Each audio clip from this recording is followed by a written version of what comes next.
You talk a lot about climbing the ladder, and we talk about humans thinking that they're climbing a ladder. We never encourage you to get on one.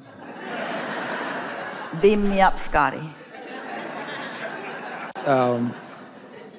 Or the ideal of you can't go from a non-satisfied place to a satisfied place without taking the baby steps or first becoming general. Well, in that thought of getting from, example, angry, mad, or any state of not satisfied to hope is good.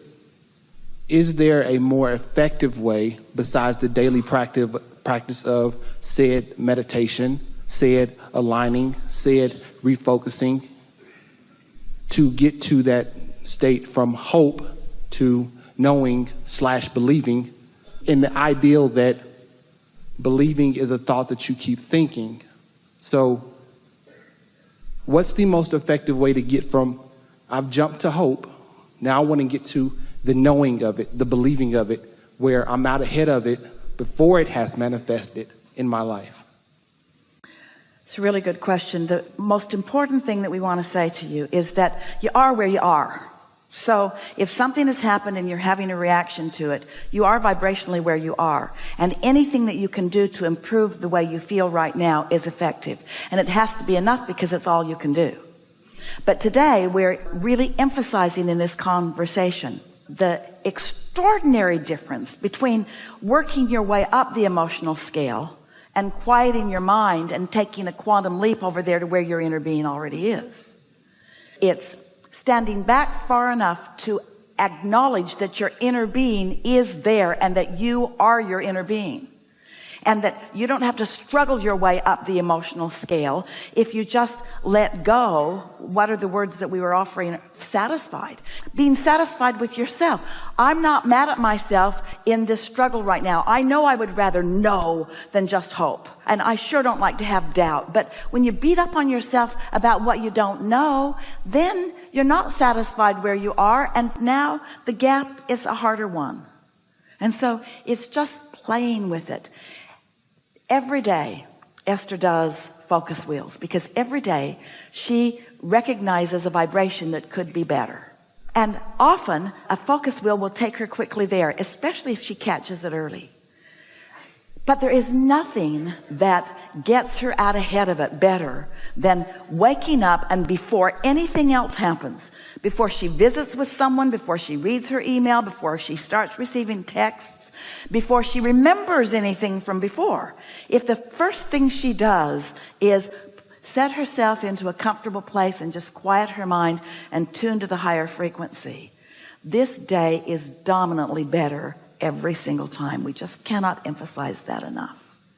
Now, does that mean that the other tools are irrelevant? No, because you can't always go into meditation. Sometimes you got to deal with what's coming right at you. Sometimes you need to count to 10 and look for positive aspects in this arena or in this person where there is not one evident positive aspect. Sometimes you just don't want to make it worse, and sometimes you just want to walk away. You come to understand what works best for you, and sometimes it's this process, and sometimes it's this one, and sometimes it's this one, and sometimes it's this one.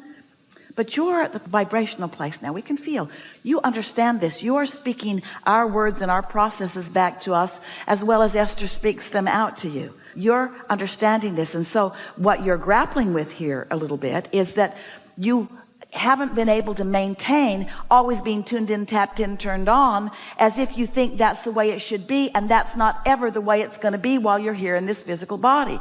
You're always going to have some gap. It's the way you feel about the gap that this conversation is about. So if you accept that you are always going to be, while you are in this physical form, you are always going to be incomplete and reaching for more, and that's all right with you, then so much of that angst will go away. Step one is full of all of that stuff. All of your creating is done in step one. And step one is full of contrast. And all of your creating is done in step one. And step one is full of contrast. And all of your creating is done in step one.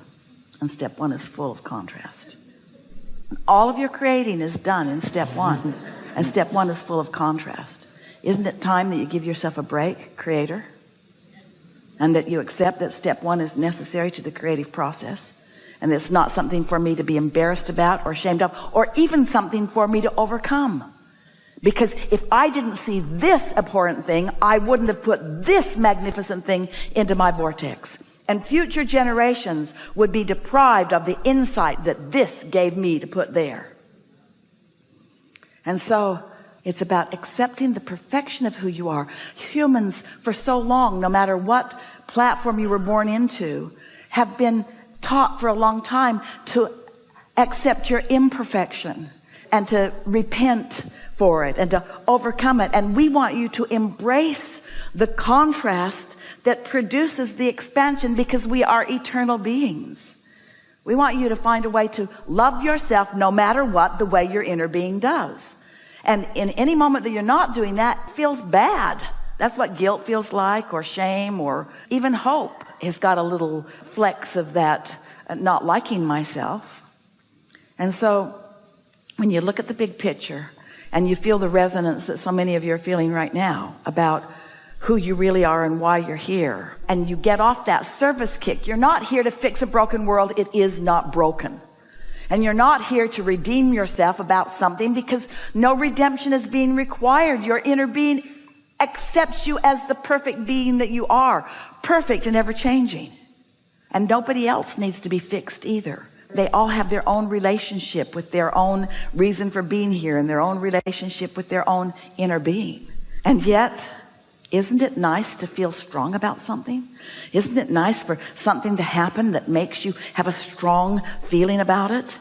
And there's nothing better than a contrasting experience making you feel strong about something than lining up with what you've created, lining up with the strong. And so when the world looks like it's coming apart, and your desire is not that it come together, because it will never come apart.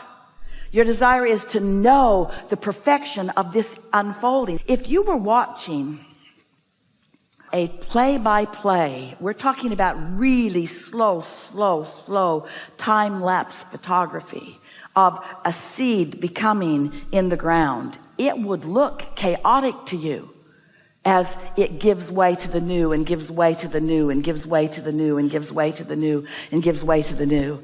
In other words, if you were watching it infinitesimally, if you were watching the forming of a fetus in a mother's womb and the cellular evolution that is taking place, it would be unsettling to you in its perfection.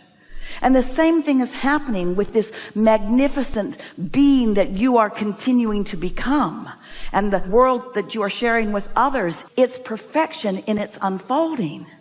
You just got to decide that that's the way you see it, so that you feel ease about it, so that you're called to your becoming rather than prodding yourself there. And most of all, now we're going to get down to some nitty-gritty. If we were standing in your physical shoes, and this is really what we wish for you, this is our desire for you, we're going to speak it from your point of view. I want to talk to fewer people about stuff. I want to just be more generally accepting of what's going on, and stop sweating the small stuff ad nauseum. I want to step back and look at the perfection of this evolutionary time and space, this planet spinning in perfect proximity to other planets, and understanding the big thoughts that are part of that. And I want to tune into that big thinking that is trusting and loving and sure.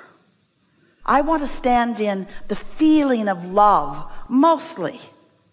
And I will never appreciate the feeling of love within me more than when I've hated a little bit over here. And so I bless the rascals that I easily hate on my way to feeling the relief of coming into the wholeness of who I am. You all make too much of all of it. There's just nothing serious going on here. You came not for redemption or to save anything. You came because you're creators, and that's what creators do. And you came because it's joyful to create. And you came because when an idea hatches within you, it feels really good. And when that idea becomes more, that feels even better. And when you stand in a place of understanding how the cooperative components of the universe are all descending around you, that they're coming to you by the powerful law of attraction, and you're standing in full, vivid, lucid witnessing of the things that are coming together for you, and you're reveling in the perfection of life and of yourself, and you're feeling proud of yourself and eager for more. That's what you came for, you see. And you didn't come to teach anyone else a lesson or to get them there before they're ready to be there, any more than you would want to encourage that kernel of corn to come out and be a stalk and then an ear of corn before it's ready to be. In other words, you just accept the perfection of the process and do your best to make dominant the larger part of yourself who knows all of this. And you just revel in love and wince a little in hate, and revel in clarity and don't like confusion so much, and watch for the next opportunity and the next one and the next one and the next one. And your dominant mantra to the universe is, I am to live happily ever after. I am to live happily ever after. Not I'm to accomplish this and I'm to accomplish this, because the goal that you're reaching for, the eternal symbol or recognition of success, is that joyful intertwining with who you are. And when you are in that conscious intertwining with who you are, when you are consciously intertwined with the consciousness that is you, that conscious intertwining, you are love for yourself, for the situation, for the others. That's just as good as it gets. In short, don't sweat the small stuff. And it all is. It all is. It all is. Everything that is of a physical nature is small stuff in relationship to the relationship that you have with this energy. So, now, we're not trying to talk you into leaving the physical and meditating yourself into this oblivion mist of non-physical. We're encouraging you to release enough resistance that you can feel you're tuned in, and then give your undivided attention to stuff that interests you here. Stuff that interests you here. Paint it and make the money and do the travel and make love to each other and enjoy the life that you are living. Enjoy the life that you're living. But do it from that place of connection to source, because you haven't spent money until you've spent money with source. And you haven't made love until you've made love with source. And you haven't witnessed the beauty of the planet until you've done it in connection with source. Get tuned in, tapped in, turned on, and live like you intended to live.